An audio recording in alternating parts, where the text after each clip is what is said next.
Pela graça, vocês são salvos por meio da fé. E isso não vem de vocês. É um dom de Deus, não de obras, para que ninguém se glorie. Esse é um dos textos que vai ser comentado pelo pastor Márcio Nagano. Eu sou o Volney Shibata e hoje estaremos apresentando o terceiro episódio da série em Efésios. Você não pode perder. Se você está aí no nosso canal, ativa o sininho, as notificações para não perder nada. E você que ainda não se inscreveu no canal, se inscreve já para não perder nada.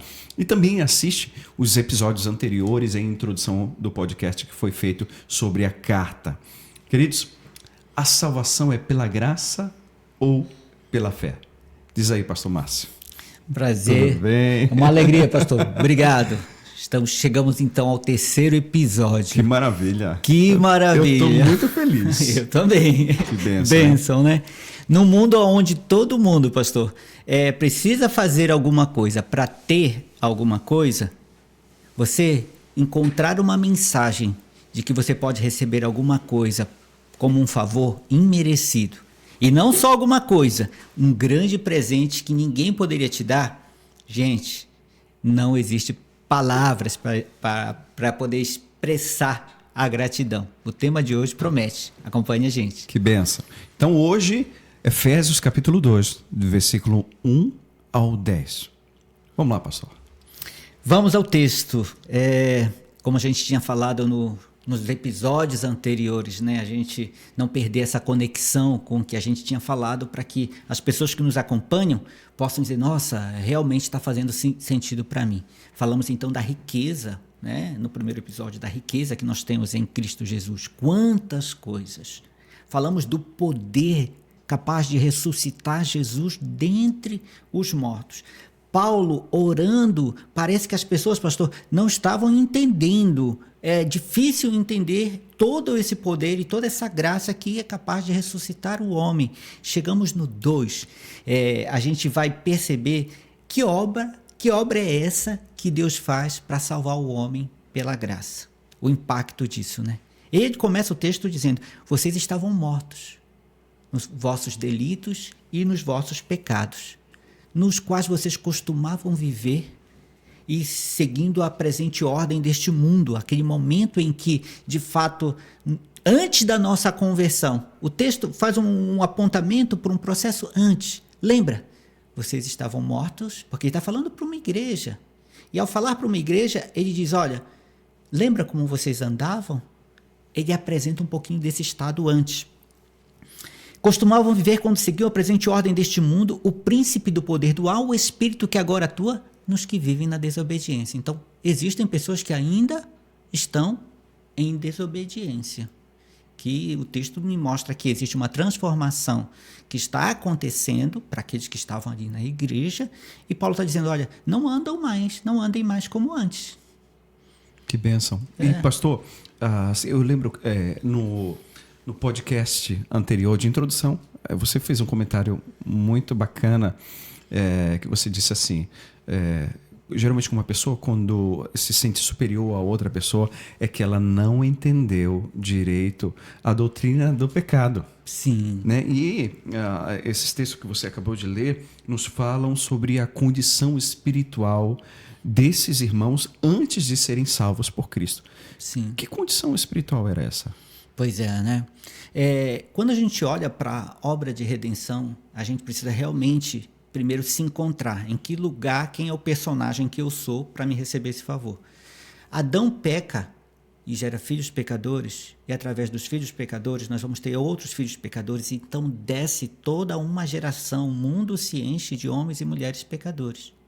Quando Cristo vem e faz essa expiação em nosso favor para nos tirar a culpa, redimir a gente do nosso pecado, ele nos tira dessa posição do pecado para nos colocar numa posição de justificados. Não quer dizer que você não é pecador, você é apenas um pecador justificado. Ficha limpa. Ficha limpa, não por sua obra, mas pela obra que Cristo fez a seu favor.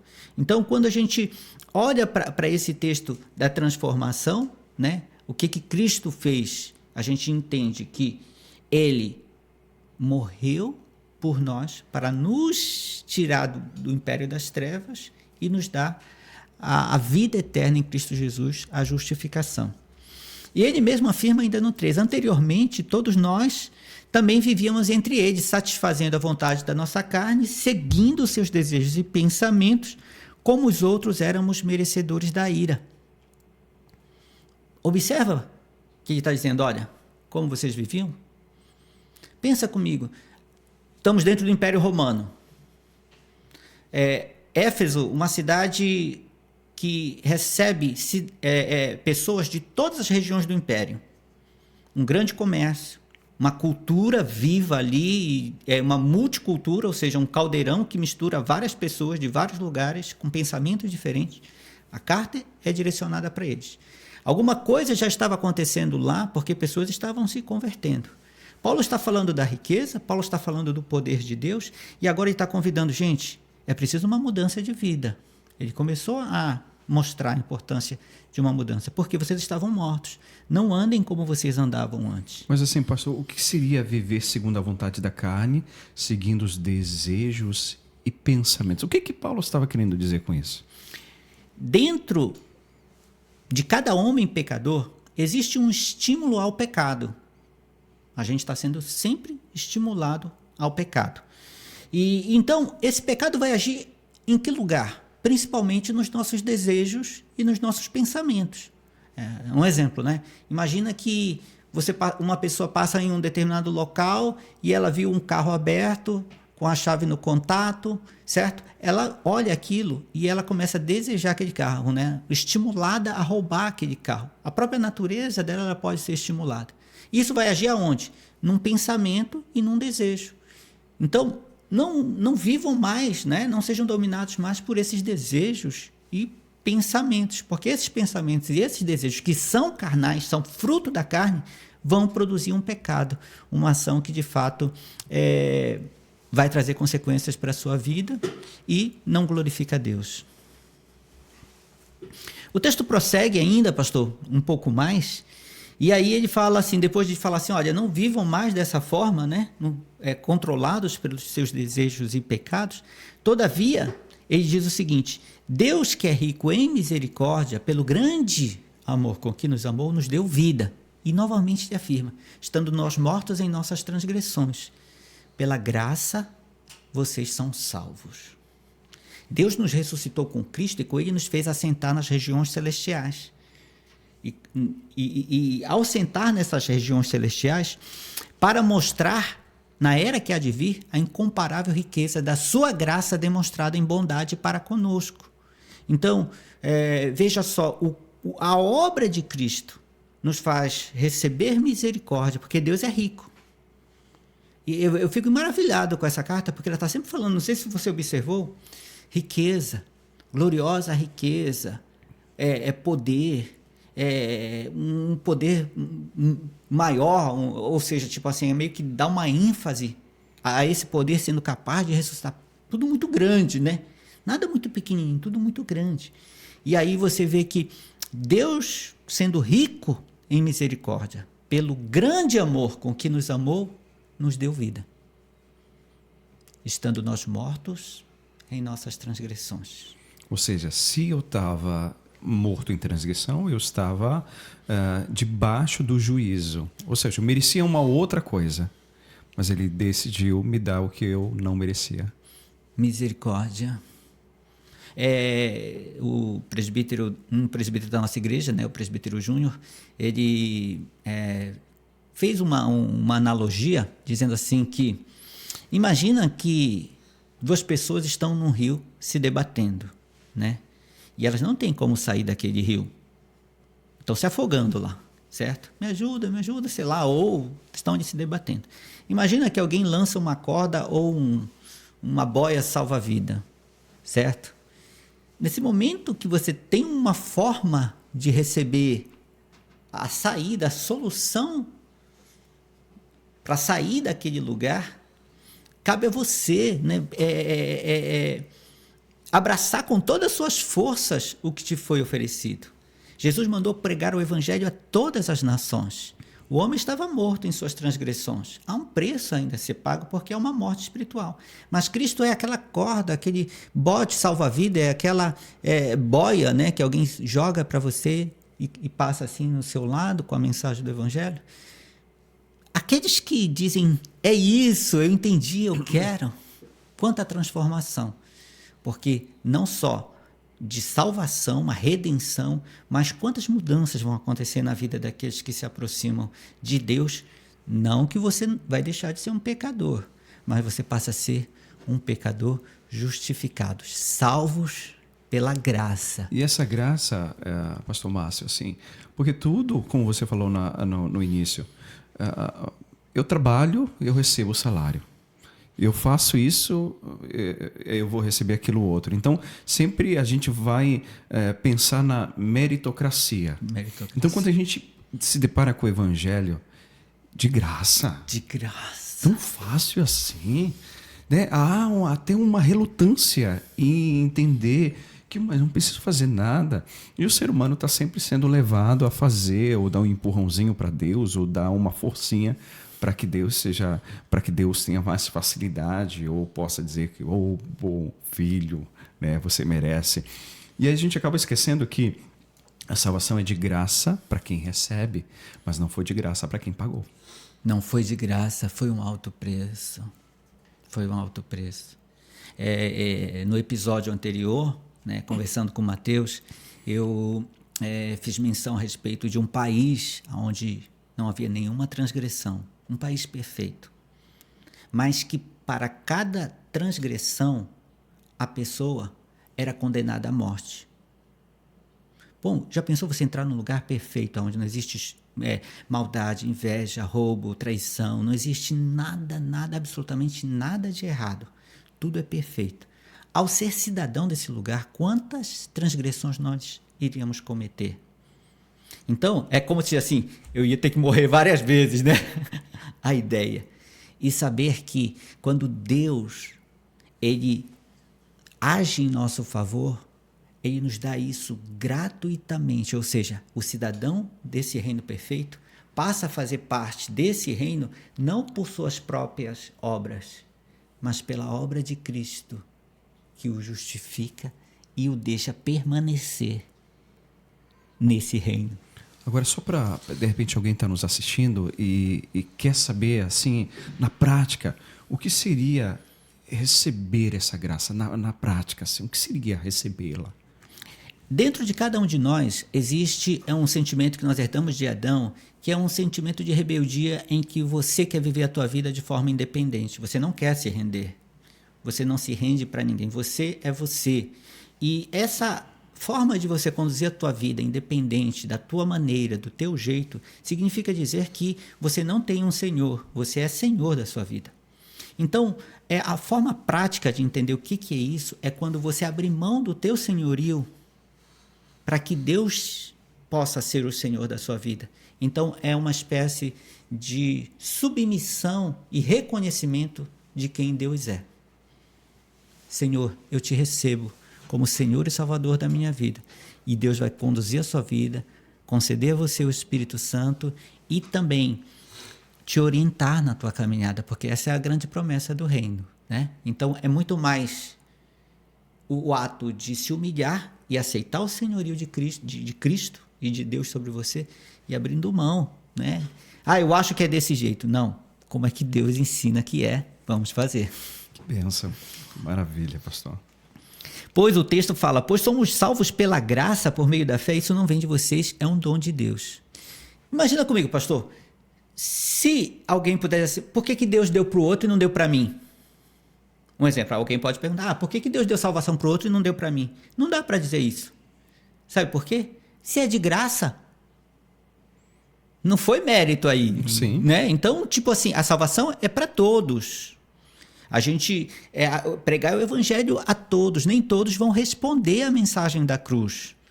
Não podemos jogar isso, né, para uma responsabilidade de outra pessoa, né? Como se houvesse uma competição para ser salvo ou não.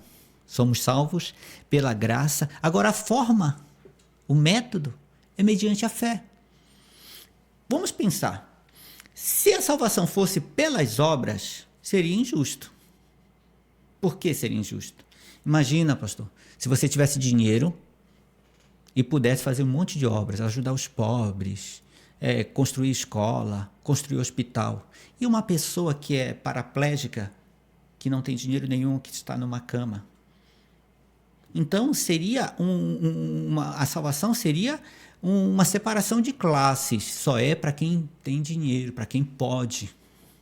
Uma pessoa que está presa. Então, quando a salvação passa a ser mediante a fé, o pobre pode alcançá-la. O rico pode alcançá-la. Muito bom, pastor. O doente pode alcançá-la. Muito bom. Não existe injustiça na fé, porque todos nós temos a capacidade natural de crer. Eu posso voltar minha fé para crer em imagens, esculturas, posso crer em coisas, crer em superstições. Então você pode direcionar a tua crença para vários lugares. Mas o que a Bíblia nos ensina é que quando a nossa crença, aquilo que nós cremos, é direcionada para Cristo, a salvação é mediante a fé. Fé na obra redentora de Cristo.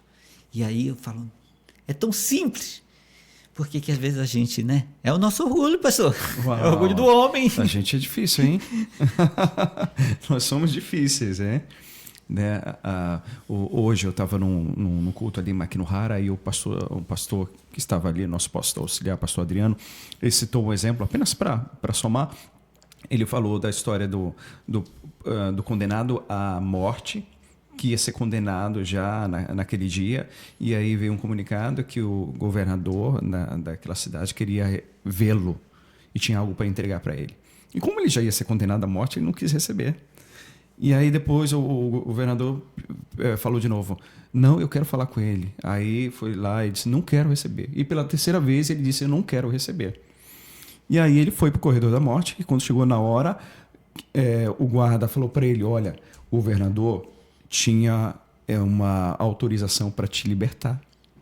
Você ia ser solto se você o recebesse e ele ia entregar isso. Nossa. Então, quando ele ficou sabendo disso, ele chamou a atenção de todos e ele disse, olha, eu quero que todos aqui saibam que eu não estou sendo condenado pelo que eu fiz, pelos assassinatos que eu cometi, mas porque eu rejeitei uma salvação que me foi oferecida gratuitamente.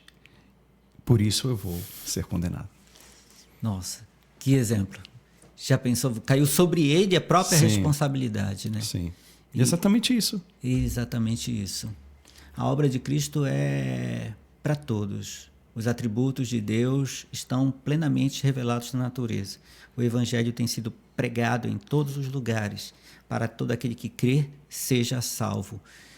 Tem algumas dificuldades em relação a isso? Tem. Às vezes a pessoa, ao invés de olhar a palavra de Deus, olhar a promessa de Deus, as riquezas que nós temos em Cristo, ela vai olhar para o exemplo ruim que há de uma igreja que tem sido objeto de problemas dentro da sociedade, e aí ela não consegue enxergar Deus. Aquele escândalo, aquela situação fica entre ela e Deus, e ela não consegue enxergar. Sim.